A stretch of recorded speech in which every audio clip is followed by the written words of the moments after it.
touched on a lot of the broader geopolitical security issues that are currently a point of discussion. We're going to dive into it a bit deeper, but focusing specifically on the lens of cyber diplomacy with our very first fireside chat. We're specifically discussing cyber diplomacy in an era of disruption, power, policy, and technology. I am incredibly excited to bring up on stage Chris Painter, founding partner at the Cyber Policy Group. Let's give him a warm welcome.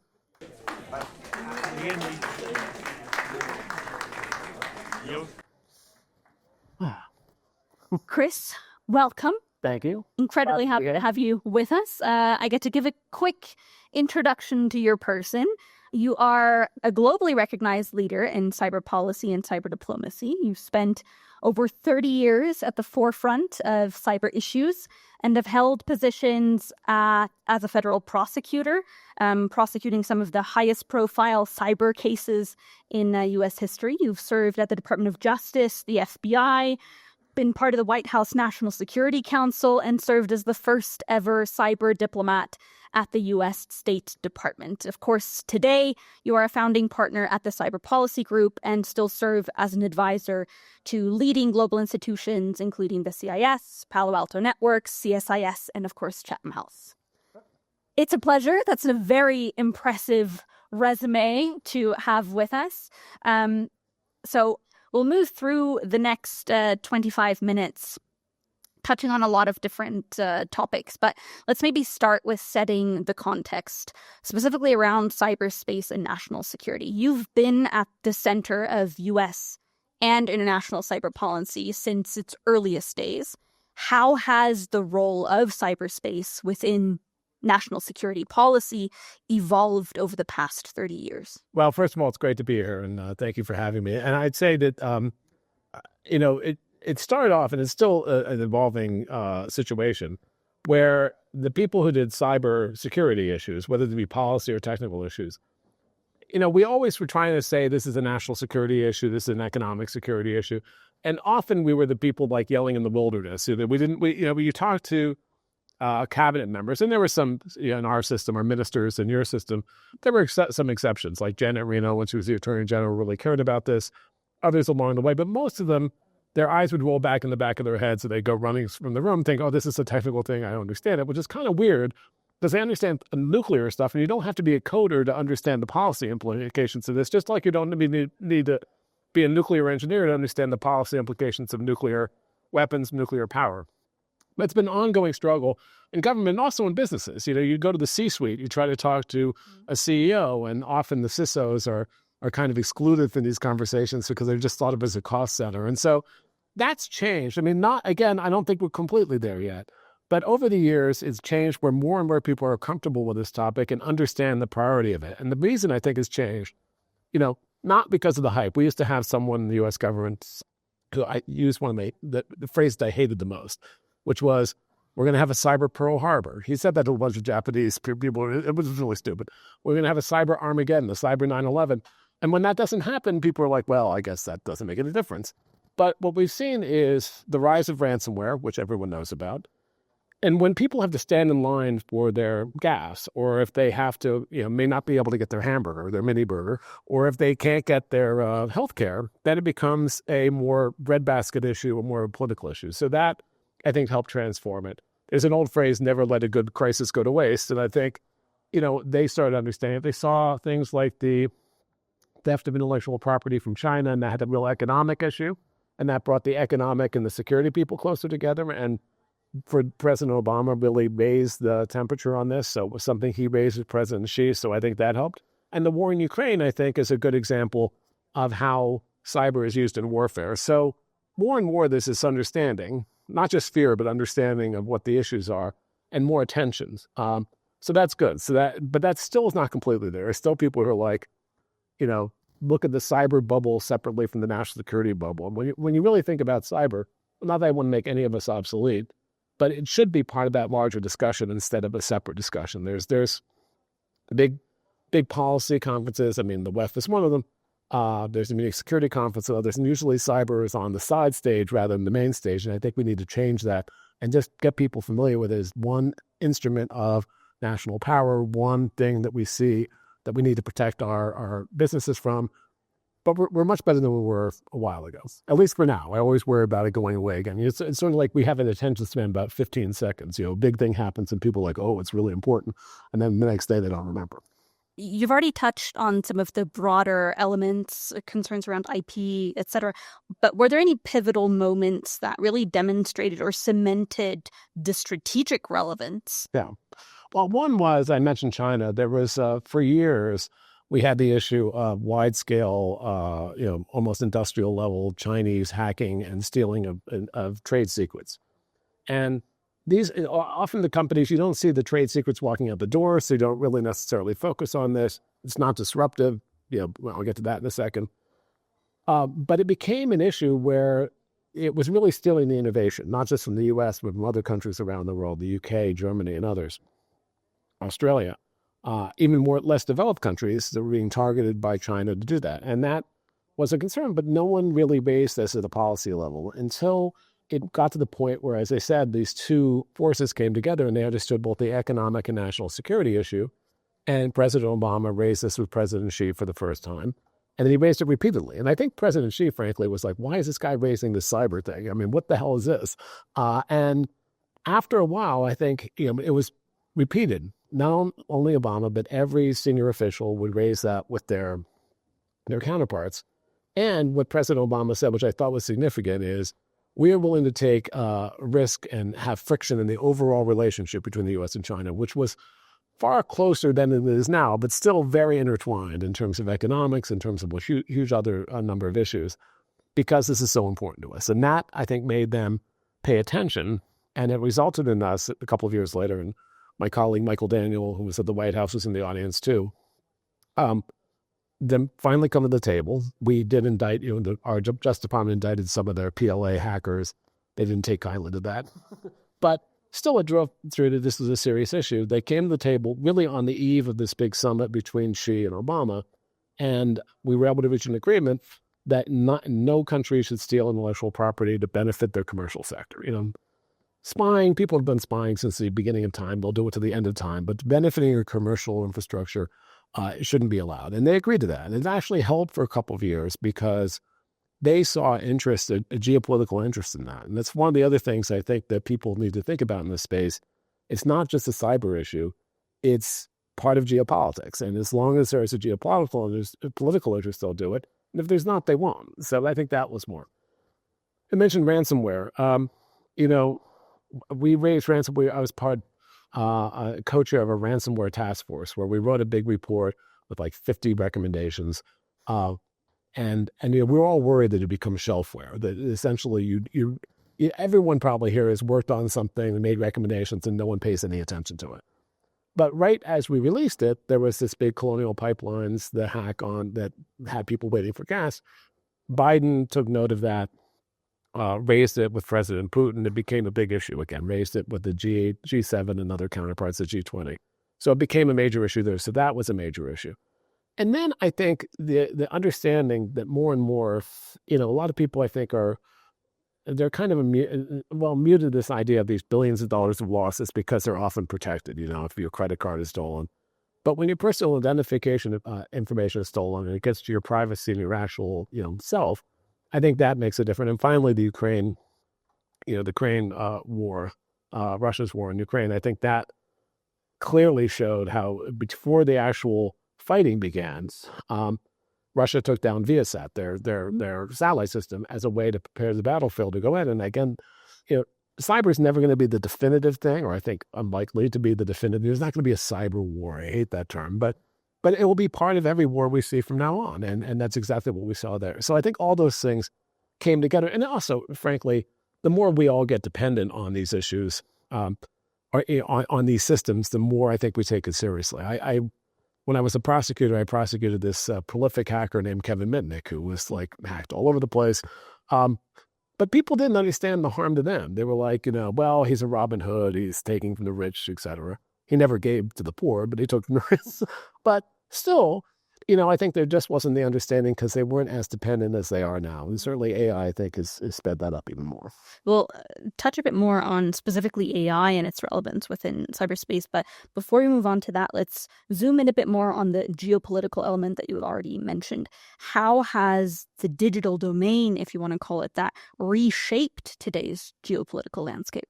Yeah, so it's a couple different ways. One, this is a way that states can project power without actually sending in military forces. This is way, there's Russia is prolific, and the top four from the U.S. perspective are Russia, China, were the biggest actors with the most capabilities.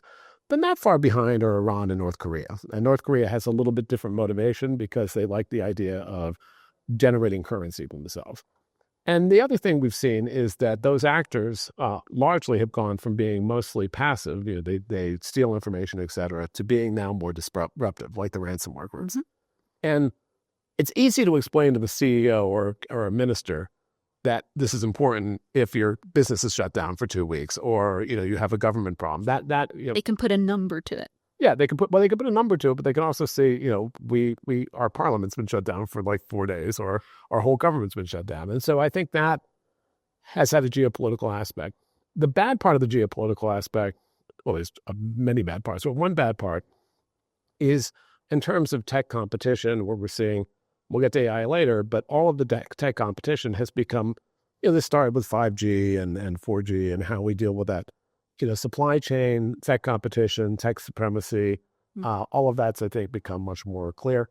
And then, again, as I said, this is part of a larger geopolitical environment. When we negotiate these things in the UN, like we negotiated sort of rules of the road that every country agreed to, you got that agreement, but now making further progress is much, much more difficult. Not necessarily, part of it's the cyber issues, but part of it is it's unlikely China, particularly Russia, wants to agree with anything right now. And so that slowed things down.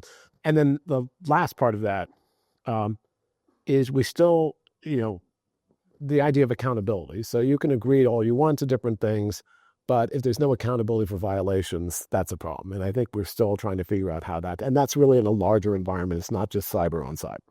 So excellent. Let's talk about those norms, right? You've just touched on how agreement on norms is probably easier than effective enforcement of those norms. I'd be interested, what forms of international cooperation have actually proven effective?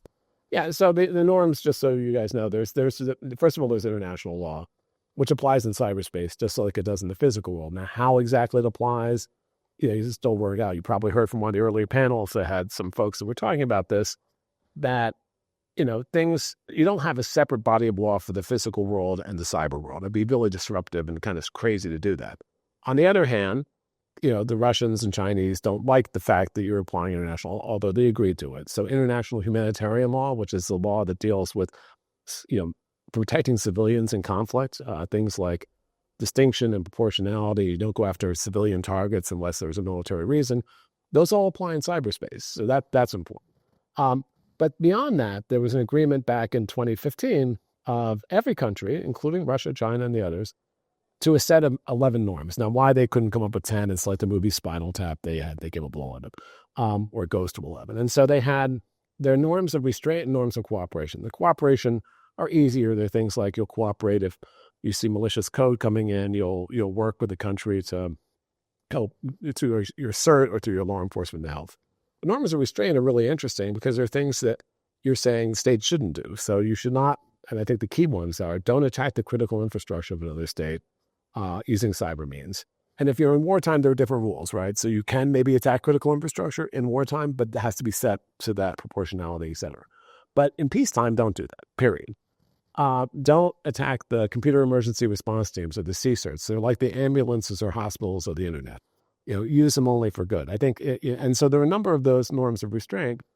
The problem is, as I mentioned, that, then you have to figure out, okay, how can you hold people accountable for when they violate them? And I will tell you, and you all know this, they get violated all the freaking time. So there are countries who, and we see this in Ukraine, but even in non-war zones where critical infrastructure is attacked, the Red Cross, the International Committee of the Red Cross, is working on a symbol that's supposed to protect, just like they do in the physical world, critical infrastructure. We'll see how that works.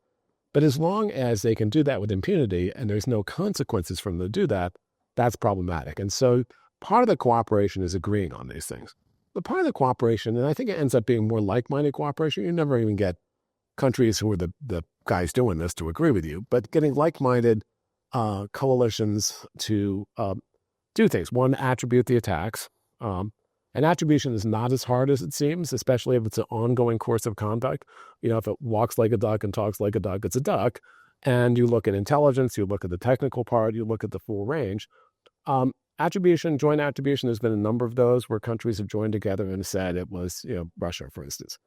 Now, does that really help? It helps convince the rest of the world. Probably doesn't deter Russia, right? So, but then what else can you do to make sure you're enforcing these agreements? And that I think we've really fallen down on. We haven't used and why I say that's geopolitical, it's like, if I get attacked, there's a cyber attack that violates international law or the norms, I'm unlikely, and I shouldn't really normally respond with a cyber attack back, in channel. But I should use trade, I should use military, I should use diplomatic tools. And we've done that some, but if we really think this is a no-kidding priority issue instead of just one of a bucket of issues, we need to be much more aggressive. So there's this element of joint accountability in a sense. Yeah. Now, I'd like to focus a bit on escalation, miscalculation risks, and strategic stability. As cyber operations become more integrated into political conflict, how well prepared are governments and how high is the risk that they mismanage an escalation or have unintended consequences? So, a lot. There's a lot of disagreement about how escalatory cyber could be. Some people say we've overestimated the escalation risk, and that means we've withheld doing things, that we've deterred ourselves by not doing things rather than taking actions we should. But I think there's still a lot of misunderstanding between countries on what the cyber escalation ladder looks like. And so you might, in the physical world and almost everything else, we have a pretty good track record of knowing if we do this, they're going to do this. And you know how that works and how you communicate back and forth. Cyber is much more difficult. We've done a number of things over the years to try to mitigate this. And part of this UN framework is the norms I talked about, international law. And the third leg in the stool is confidence building measures. And this is the only, I hate when people try to draw parallels between nuclear and cyber because they're generally not there. But in this, they are. So the same things that we thought about in the nuclear world, points of contact, watch and warning channels, having, a red line. So one of the confidence building measures that we agreed to was you need these things. And bilaterally with Russia, back a while ago before things got really bad, we used what's called the Nuclear Risk Reduction Center, which is a real hotline. The real hotline is not a phone. It's actually a text system. So there's no misunderstanding when you're texting things. We use that for cyber. And it was used for the 2016 elections, for instance, where Obama basically said Putin to knock it off, and he didn't. But having those channels of communication are important to try to de-escalate. And the worry is that since there's not much understanding, that you could escalate very quickly. And you mentioned unintended consequences, and that's another problem. So one of the big attacks from years ago, when you guys all remember this, is there's the WannaCry attack that came out of Korea. And then there was one that came out of Russia, and the one that came out of Russia ended up causing lots of collateral damage, not necessarily, and the WannaCry did one too. I mean, the WannaCry one shut down the national health system in the UK, not their intent, I don't think. So how do you control these sort of cyber tools, these cyber offensive campaigns in a way that you don't have that unintended consequence? And then how do you dial it back if you do? So I think there's still a lot of work to be done there, but it's good we have a framework for that. And it is something where the great powers kind of get this, because we've done it with nuclear. Like Russia gets done, confidence building measures, confidence transparency measures with Russia forever. China doesn't get it as much. I remember I led our U.S.-China dialogue and our U.S. cyber dialogue. And when we talked to China about it, they were like, well, that's just a way for you to get information on us. And we're like, no, it's not. But even they, I think, over time understand the reason that stability helps them. And this is one of the things, even if we're diametrically opposed on things, if there's a common interest, like the reason they agreed to these norms back in 2015 is they don't want their infrastructure destroyed either. I mean, so enforcement's still a problem, but there is some common interest there. I know you don't like the comparison to the nuclear realm, but is this sort of the cyber deterrence equivalent to nuclear deterrence? Well, this is why I think it all falls apart, because when the nuclear thing goes off, it's a big freaking deal, right? So you have cyber attacks every day. You have injury every day. It's a different character. You don't have mutually assured destruction with cyber that like you do with nuclear. So it's a whole different animal. And there is another big debate on whether deterrence even works in cyberspace. I'd say we haven't done it well. Yeah, we haven't actually imposed the consequences where you could have some deterrence. We've been kind of weenies about this. We wait 6 months. I mean, an example is one of the big cyber events. We did the attribution, the joint attribution 6 months after it happened. When we announced it, we said, and there will be consequences, which is like, yeah, great. Half a year. It's like, oh, wait, we'll see. So I think we can deter certain conduct, and I don't even like the word deterrence. I would say, can we change the adversary's calculus so they either don't do this or they do it in a different way that's less? And I think that looks at the full spectrum of things rather than saying deterrence, because people always mix it up with nuclear deterrence, and then it becomes like this round robin of conversations that doesn't really lead anywhere. So I do think there's things we can do, and I do think it's much better if we do this jointly. Because if it's like just the U.S. doing this, people might be suspicious of the motives. Is it just going after Russia? But if you have a number of countries banding together and do this and use the tools they have and the relationships they have with the adversary, that I think can make a difference. And even if it doesn't deter the conduct that happened then, the idea is it will make them think in the future. Yeah. Let's close out by focusing a bit more on AI and maybe more generally other emerging technologies like AI, quantum computing, increasingly sophisticated cyber tools that are advancing rapidly and changing both cyber offense and defense strategies. Which technology poses the greatest challenge for cyber diplomacy right now, and why? So, I mean, quantum is important, but I don't think it does right now because it's always coming 2 years from now. But it is important. It really It has been for a while. Yeah, for a while, right? So, but AI really, I think AI had been for a while tremendously overhyped in terms of what kind of damage it would cause, how the criminals and nation state used it to attack, and what kind of defenses it can offer. I think that's changed dramatically in the past year. So we've seen, the event with Claude where there was a major attack. We've seen Russia using AI. We've seen China using AI and these things. So it's not theoretical anymore. And if you look at the various AI models, the bad guys can do things where they not just go after your systems you already have and automate them, and you guys know this too, and make it much more efficient to go after even using common phishing things that they've done before, but can change their TTPs really quickly, and that's hard to block. And they can attack the AI itself. And I think you talked about this in one of the prior panels, where they go after there's a number of things you can do to make the AI unreliable, to poison it, to make it so that it's actually attacking the systems it's trying to protect.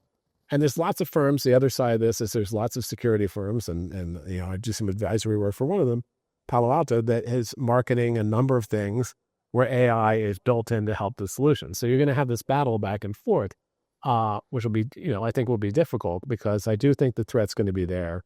It's going to accelerate, I think, dramatically over the next couple of years. I think it took a while for the hype to catch up to reality, but now I think you're going to see it quite a bit. I guess, what does the role of the private sector look like? Yeah. Well, the private sector, this is something we always said as a mantra, and Michael would agree with us too, that we always said that this is not something just for governments alone. This is something that we need to get the private sector, civil society, and others involved. It's a multi-stakeholder approach. And the private sector has incredible access to technology. They have insight into networks that complement but are different than what even very sophisticated governments have. And so it's incredibly important to work with the private sector and have that partnership. And I almost hate the term public-private partnership because I use it so often it doesn't have any meaning anymore. But I think if you really drill down and say, what is it you're trying to share? What is it you're trying to actually achieve? And do it that way, I think it could be much more effective. And I think we're starting to see that. And not just the tech private sector. I mean, we're also talking about other critical infrastructure. And I do think that's something that's important. I think you have to figure out how to break down barriers. There are barriers to private sector, government cooperation, but there's also ways to incentivize it. Like, I think a lot of private sectors, what's the government going to do for me? I'm going to report something I'll never hear again. So having a feedback loop, showing what the value is, I think it's really important. Governments have tools that private sector doesn't have. No one's telling you anything, but vice versa. I mean, the private sector has tools that government doesn't have in it. And I think it's really important to bring those things together, and not just in a mantra way, but really going forward, that's going to become more important. Now, to close us out, as part of my research, I discovered that you are a bit of a cinephile and that you used to decorate your office at the State Department, and I think still do, with different movie posters, specifically ones that revolve around computers, hackers, etc. So things like The Matrix, War Games, Of course. Colossus, etc.